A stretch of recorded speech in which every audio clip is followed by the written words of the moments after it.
अस्सलाम वालेकुम रहमतुल्लाहि बरकातहू। तालीम हमारी हर हाल में जारी।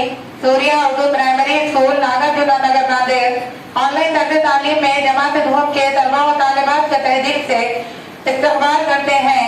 जमात दुहम मजमून मराठी पाठ 13 औरत वहानाची ये पढ़ेंगे।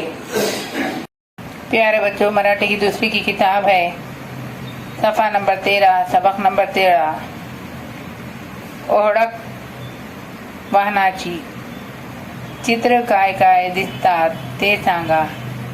तस्वीर में क्या क्या नजर आ रहे हैं हम आपको बताएंगे।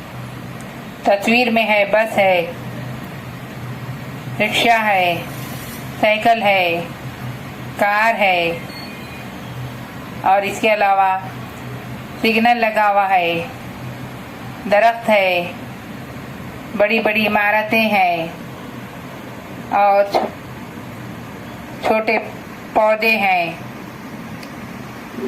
इस तरीके से तस्वीर में आपको ये चीजें हम बता रहे हैं।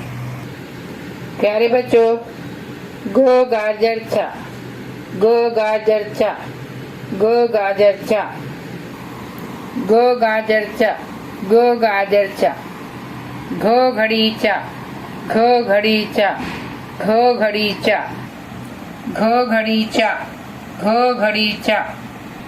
प्यारे बच्चों, ये चैनल सूर्या स्कूल का है। ज़्यादा से ज़्यादा देखें, लाइक करें, शेयर करें, सब्सक्राइब करें। कल फिर मिलेंगे इंशाल्लाह।